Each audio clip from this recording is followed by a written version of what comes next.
ಈ ಸರ್ಕಾರದಲ್ಲಿ ನಿಜಕ್ಕೂ ನಮ್ಗೆ ವಿಚಿತ್ರ ಅಂದ್ರೆ ವಿಚಿತ್ರ ಅನಿಸ್ತದೆ. ಅಧಿಕಾರ ಇದ್ದು ಒಬ್ಬ ಪವರ್ಫುಲ್ ಮಂತ್ರಿ, ರಾಜಣ್ಣ ಅಂತಂದ್ರೆ ಪವರ್ಫುಲ್ ಮಂತ್ರಿ, ಸಹಕಾರ ಸಚಿವರೇ ಹತಾಶೆ ಮನೋಭಾವದಿಂದ ಹೇಳ್ತಿದ್ದಾರೆ.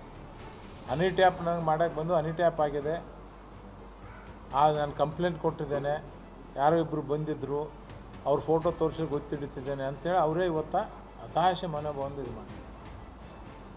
ರಾಜಣ್ಣವರಿಗೂ ಗೊತ್ತು ಈ ಹನಿ ಟ್ಯಾಪಿಂದ ಯಾರು ಮಾಸ್ಟರ್ ಮೈಂಡಾರ ಅಂತ ಅವ್ರಿಗೂ ಗೊತ್ತು. ಅವ್ರ ಪಕ್ಷದವರೇ ಪ್ರಮುಖರಿದ್ದಾರೆ. ಯಾಕೆಂದರೆ ರಾಜಣ್ಣವರು ಯಾವತ್ತು ಸಿದ್ದರಾಮಯ್ಯ ಸಾಹೇಬ್ರ ಪರ ನಿಂದಿರ್ತಾರೆ ಅಂತ ಗೊತ್ತಿದ್ದೆ ಕೆಲವೊಂದು ಜನ ವ್ಯವಸ್ಥಿತವಾಗಿ ಹನಿ ಟ್ಯಾಪ್ ಕಾಂಗ್ರೆಸ್ ಪಕ್ಷದವರೇ ಮಾಡ್ತಿದ್ದಾರೆ. ಆ ರಾಜಣ್ಣವ್ರಿಗೆ ಗೊತ್ತು, ಆದರೆ ಓಪನ್ ಆಗಿ ಹೇಳೋಕ್ಕಾಗಲ್ಲ ಪಾಪ ಅವರಿಗೂ. ಇವತ್ತು ಪರಮೇಶ್ವರ್ ಸರ್ಗೂ ನಾನು ರಿಕ್ವೆಸ್ಟ್ ಮಾಡ್ತೇನೆ, ನೀವು ಹೋಮ್ ಮಿನಿಸ್ಟರ್ ಇದ್ದೀರಿ, ದಯವಿಟ್ಟು ಇವತ್ತು ರಾಜಣ್ಣವ್ರ ಮೇಲೆ ಆಗಿದೆ, ನಾಳೆ ನಿಮ್ಮ ಮೇಲೆ ಆಗ್ತದೆ, ನಾಡ್ದು ಸತೀಶ್ ಅಣ್ಣವ್ರ ಮೇಲೆ ಆಗ್ತದೆ.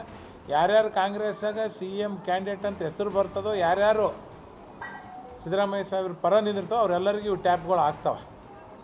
ಅದಕ್ಕೆ ನೀವು ಇದ್ದು ಮುಖ್ಯಮಂತ್ರಿಯವರು ಸಿದ್ದರಾಮಯ್ಯವರು ಸಾಹೇಬ್ರು ಇದ್ದು, ಪರಮೇಶ್ವರ್ ಸರ್ ಹೋಮ್ ಮಿನಿಸ್ಟರ್ ಇದ್ದು ತನಿಖೆ ಆಗಲಿಲ್ಲ, ಸರಿಯಾದಂಥ ಆ್ಯಕ್ಷನ್ ಆಗಲಿಲ್ಲ ಅಂತಂದರೆ ಜನರಿಗೆ ಏನು ಸಂದೇಶ ಕೊಡ್ತಾರೆ? ನಿಮ್ಮ ಪಕ್ಷದ ಈ CM ಕುರ್ಚಿ ಕಿತ್ತಾಟದಿಂದ ನಿಮ್ಮ ಪಕ್ಷದ ಹನಿ ಟ್ಯಾಪ್ ಮಾಡಿ ಯಾವ ಒಂದು ಇದಕ್ಕೆ ಮಾಡೋಕ್ಕೆ ಕೊಟ್ಟಿದ್ರಿ?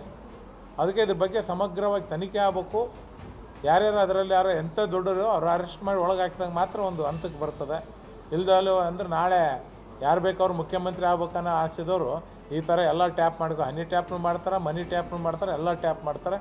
ಇವರು ತಮ್ಮ ಗೊಂದಲದಲ್ಲೇ CM ಕುರ್ಚಿ ಮೇಲೆ ಕಣ್ಣಿದ್ದು ತಮ್ಮ ಗೊಂದಲೇ ಕಾಂಗ್ರೆಸ್ ಅವರು ಯಾವ ಗ್ಯಾರಂಟಿಗೂ ದುಡ್ಡು ಕೊಡ್ತಿಲ್ಲ, ಈ ಭಾಗದ ಜನರಿಗೂ ನೀರು ಬಿಡ್ತಿಲ್ಲ. ಇವತ್ತು ನೋಡ್ರಿ ನಮ್ದು ಎಂಥ ಪರಿಸ್ಥಿತಿ ಇದೆ.